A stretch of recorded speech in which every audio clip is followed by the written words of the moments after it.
जनता लोकतंत्र में महत्वपूर्ण है।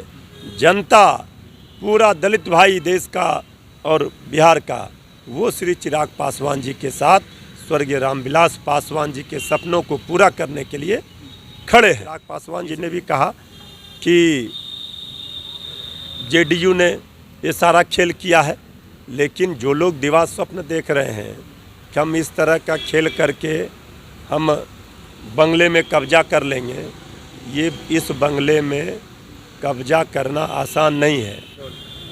नमस्कार, मेरा नाम वरुण झा है और आप जनता जंक्शन देख रहे हैं। लोजपा के नए नवेले राष्ट्रीय अध्यक्ष बने पशुपति पारस ने कल जिस तरह से प्रेस कॉन्फ्रेंस को बीच में छोड़कर चले गए थे, उनके इस व्यवहार से उनकी हर तरफ आलोचना हो रही थी। अभी हमारे साथ राजद के प्रवक्ता मृत्युंजय तिवारी जी हैं, आइए उनसे बातचीत करते हैं। मृत्युंजय जी, जिस तरह से कल पशुपति पारस ने व्यवहार किया था, प्रेस कॉन्फ्रेंस बीच में छोड़कर चले गए थे, क्या कहते हैं, कैसे देखते हैं आप इसको? नहीं, आदरणीय पशुपति पारस जी के पास सवालों का जवाब नहीं था। वो तो दिख रहा था, मीडिया बंधुओं के द्वारा जो सवाल किए जा रहे थे उसका जवाब नहीं होगा, इसलिए वो उठकर चले गए।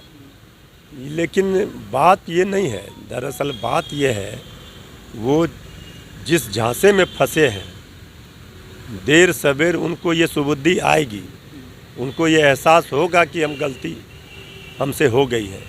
स्वर्गीय रामविलास पासवान जी की आत्मा करा रही होगी। अपने जीवन काल में ही स्वर्गीय रामविलास पासवान जी ने श्री चिराग पासवान जी को अपना वारिस माना था। चाचा पशुपति पारस जी ने लड्डू खिलाई थी चिराग पासवान जी। सारे लोग थे। कौन से कारण हैं, किनके झांसे में फंस गए, किसने साजिश और षड्यंत्र किया, अब ये बताने की ज़रूरत नहीं, सब लोगों को पता है। ये तो बात एक्सपोज हो गई। श्री चिराग पासवान जी ने भी कहा कि जेडीयू ने ये सारा खेल किया है, लेकिन जो लोग दिवा स्वप्न देख रहे हैं कि हम इस तरह का खेल करके हम बंगले में कब्जा कर लेंगे, ये इस बंगले में कब्जा करना आसान नहीं है। अभी तो बहुत कानूनी प्रक्रिया है और इतना भी आसान नहीं है जितना लोग समझ रहे हैं। ये सब लोग ये देख रहे हैं, खास करके स्वर्गीय रामविलास पासवान जी के जो दलित भाई हैं, जो उनको चाहने वाले, जिनके इतने बड़े नेता थे, जिन्होंने आज पशुपति पारस जी जो भी हैं सीनियर अनुभवी राजनेता हैं, सारा उनका भाई का देन है। सभी भाइयों को उन्होंने इस मुकाम पर पहुंचाया, तो देर सवेर उनको भी सुबुद्धि आएगी, वो भी चाचा भतीजा एक होंगे। अगर किसी के झांसे में फंस गए हैं, लेकिन जनता लोकतंत्र में महत्वपूर्ण है। जनता पूरा दलित भाई देश का और बिहार का, वो श्री चिराग पासवान जी के साथ स्वर्गीय रामविलास पासवान जी के सपनों को पूरा करने के लिए खड़े हैं। इसलिए ये लोग जो मुगालते में हैं, ये मुगालते में ना रहें।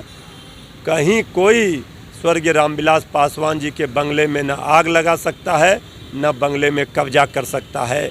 इसमें किसी को भी दिवा स्वप्न नहीं देखना चाहिए। और जिसने ये आग लगाने का साजिश षड्यंत्र किया जेडीयू ने, वो खुद इस आग में जलेगी। आने वाले दिनों में इसका खामियाजा डबल इंजन की सरकार को, बिहार की एनडीए सरकार को भुगतना पड़ेगा। अंतिम सवाल रहेगा, आपने कहा जो बंगले पर कब्जा करना आसान नहीं है, लेकिन बंगले पर आप फॉरवर्डियों ने कब्जा कर लिया है, तो कैसे देखते हैं आप? राजू तिवारी को पहले प्रदेश अध्यक्ष बना दिया गया, उसके बाद सूरजभान सिंह की एंट्री हुई है। देखिए, एक बात आप जान लीजिए, स्वर्गीय रामविलास पासवान जी ने दलितों, पिछड़ों, अति पिछड़ों, शोषितों, वंचितों की बात की थी, हक की, लेकिन उन्होंने ऊंची जाति के गरीबों की हित की भी बात की थी। सब दिन उनका इतिहास रहा, आप देख लीजिए उनके साथ। ये तो जो समाजवादी विचारधारा है, उसमें जो लोग इस तरह की बात करते हैं, उसने कब्जा कर लिया, इसने कब्जा कर लिया, चाहे सूरजभान जी हों चाहे राजू तिवारी जी, ये लोग सारे स्थापना काल के रहे हैं सदस्य लोजपा के, जिन्होंने खड़ा किया है अपने दम पर। तो ये कहना ये गलत है।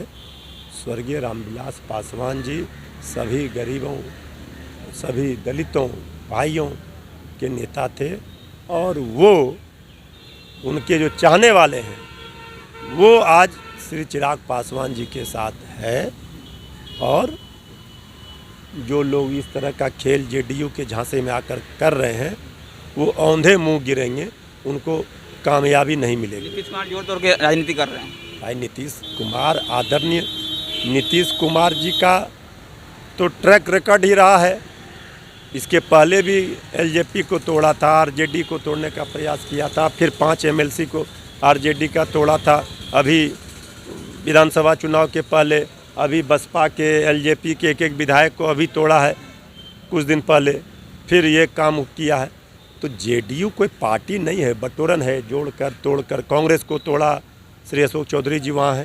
तो ये जोड़ तोड़, खरीद फरोख्त, ये जितना घोटाला भ्रष्टाचार हो रहा है, जो चूहा बांध कुतर रहा है, उद्घाटन के पहले पुल पुलिया बह रहा है, इस सब का इसी सब में न हो रहा है काम, जोड़ तोड़ खरीद फरोख्त करने में विधायकों को। इसीलिए ये आज के डेट में जेडीयू पूरी तरह से एक्सपोज हो गई है। अब जेडीयू का असली चेहरा लोगों को दिख गया है। इसलिए ये चाहे लाख अभी खुशफहमी में हो, ये ज़्यादा दिनों तक ये खुशफहमी में नहीं रह पाएंगे।